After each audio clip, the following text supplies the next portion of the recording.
In this video, we're going to show you how to make this chicken with bell pepper extravaganza. Stay tuned, it's going to be delicious. Okay, so for right here, what we're going to do, we're going to go ahead and cut a red bell pepper.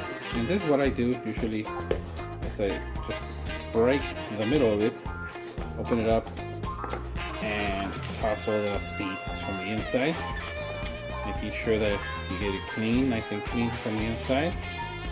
Alright, and one here too. So, get it nice and clean. That's what we're gonna do it. We're just gonna, like the way I like to do it, just gonna cut them in little cubes, try to make them little squares.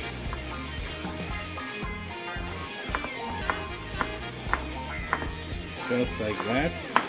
You're gonna want to cut them really good into small size cubes, and do the same thing for the other one. So you're gonna use a nice sized bell pepper for this. A nice sized bell pepper. It's gonna be one of these red bell peppers, and we're gonna go ahead and just put it into a bowl very quickly. Into a bowl. Okay, so we're gonna go ahead and cut a green bell pepper, nice size green bell pepper, and we're gonna cut it into cubes. And how I like to do it is just so I can keep it nice and clean. Push the middle, though, the top side. Then you know it's okay if you crack it a little bit, and then you pull out. Whoops! You pull out most of, if it works properly, right? You pull out most of the seeds with it, and then it's just a little bit of a cleanup. That I have found that is much easier, much simpler, and much cleaner when it works properly, as you can see. But you know what, it works no matter what. So you're just gonna put that to the side in the trash, right? And then, so you're just gonna go ahead and cut these ones long ways. So stretch your fingers, cut these ones long ways, you know, and make them a little, you know, kind of, you know, not too thin, but then you're gonna cut the other way and to make cubes out of it. Alright, so you're gonna continue on cutting, and you're gonna cut the whole bell pepper, because we're gonna use this whole bell pepper in this recipe. It's gonna be using one green bell pepper and one green bell pepper in this recipe that we're gonna go ahead and do today. So let's go ahead and turn it around, and as you can see, it's very simple. It doesn't take that much time to cut these bell peppers. This is a very simple recipe. Once that's done, combine it with the other bell pepper that I had just cut. Alright. Cool.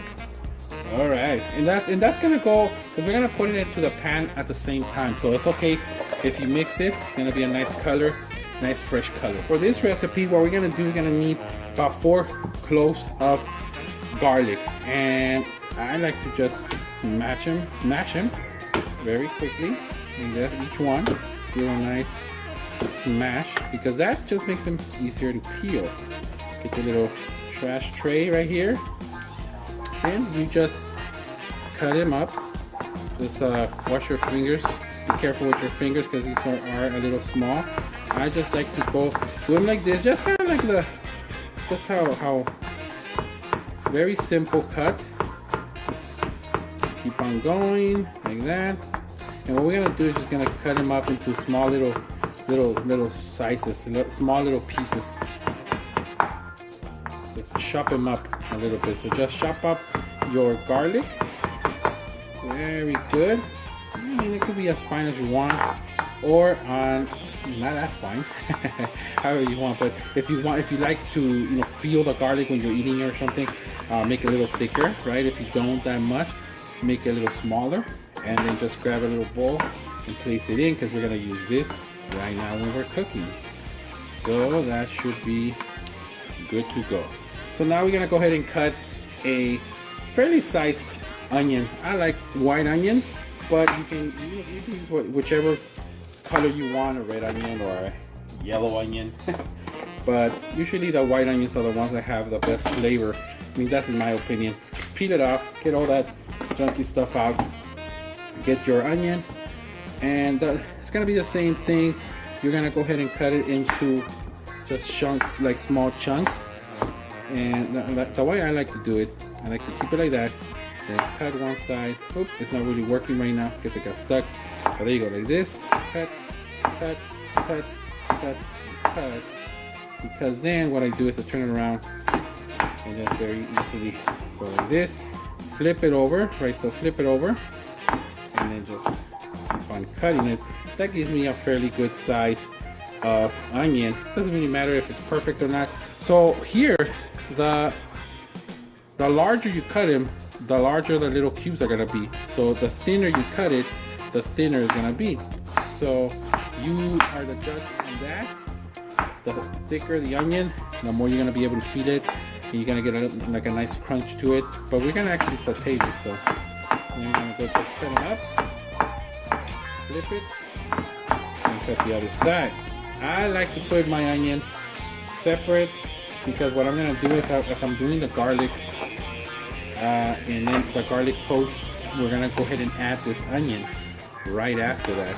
So let's go ahead and put this onion separate from the bell pepper. Okay, so for this recipe we're gonna use about a pound of chicken. This is a little bit less than a pound, and it's a boneless breast that I like to have because it has like not that much fat. If you want, you can cut this little fat if you want or not. But what we're gonna do the same thing. We're gonna cut it into cubes. I like to cut my chicken after I cut all my vegetables and everything. Even though we're gonna cook everything, I still don't like to do cross-contamination, right? So that way, you know, the chicken or the meat is at the end. So the way I cut my chicken, just very simple. Then the thicker ones, I like to cut them up again, you know, right there, like right through the middle. Okay, then right after that, go ahead and cut them up in cubes right there. And as we're doing that, we're gonna go ahead and pour this chicken into a separate bowl because we're gonna use that. We're gonna put that towards the end. I can cut it in the middle. That will give me a, you know. And I like to keep my chicken a little thicker so you can have that big old chunk of chicken when you bite into it, right? that's what you want from this plate. Alright, so we're gonna continue on cutting this chicken. Make sure that your knife is nice and sharp. That makes it way easier. Or here's a little trick: if you don't have a knife sharpener or your knife is not sharpened, you put it into the freezer. Put the chicken into the freezer for just a tad. You don't want to freeze it, but you want it to kind of start getting frozen. What that's gonna happen is it's gonna make the skin where it's kind of frozen, it's kind of hard. And see right here, it's kind of elastic. It kind of moves all over the place. So if you're not like if you turn around and your knife is dull, it won't cut it. Yet if it's frozen, it'll just cut it very simple because it's gonna be a little harder. So it's gonna be easier to cut. So, but don't freeze it again because then it'll be too frozen. But just put it in for like 10 minutes or 15 minutes or something. Just keep an eye on it, making sure that it doesn't freeze. But with that, you got your chunks of chicken. It's about like, I don't know, like quarter of an inch or maybe like half an inch or something like that. Pretty cool. Okay, all right. So we're gonna start cooking right now. The way you know if your pan is ready to cook is that you just drop a little water, and if the water does that, like little bubbles, they kind of like little bubbles, right? Like the water dancing around. That's when you know that your pan is ready. So we're gonna start with a little bit of butter, maybe like about two teaspoons of butter. There you go. And be careful because you're gonna steam it up because the pan is hot. There you go. Once the butter starts to get nice and thick like that, you're gonna add the garlic. Cool. So you're gonna add the garlic. You're gonna start to toast it up. So what you want to do is you're gonna toast that garlic. Get nice and toasted. That's why you want a high heat too for right now, in order for you to be able to toast this garlic. Get it nice and get that color right nice. Once the garlic starts to look that type of brown, that's when you want to start to add your onion. You're gonna add your onion, all the onion in there. And stir it up.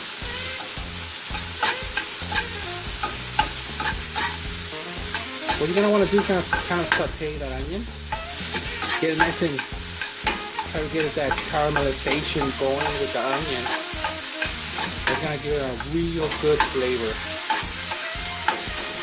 And again here, if you want to use more onion or less onion, right, it's all up to you. I use one whole onion, but you're more than welcome to use whatever you want. Some people don't like onion, so don't put onion. If you love onion, you can put a little bit more.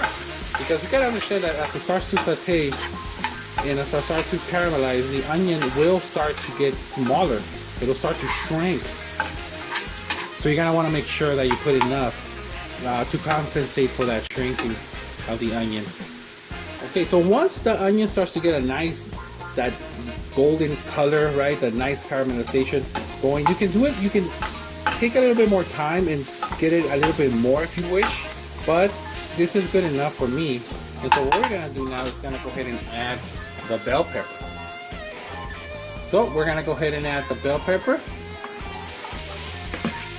into this mixture and start to toss it all around.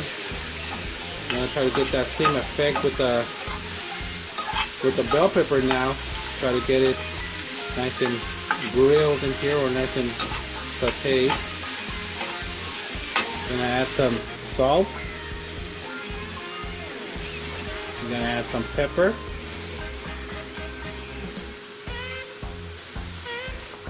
I'm gonna go ahead and stir it up.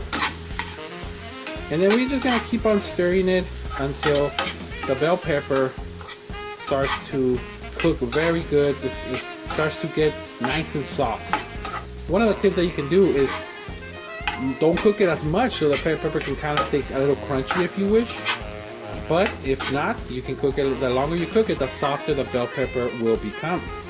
So now once the bell pepper is to your liking, either soft or crunchy, you want to add the chicken that we cut, right? And let's go ahead and add this chicken that we cut. And wash your hands right after you handle raw chicken.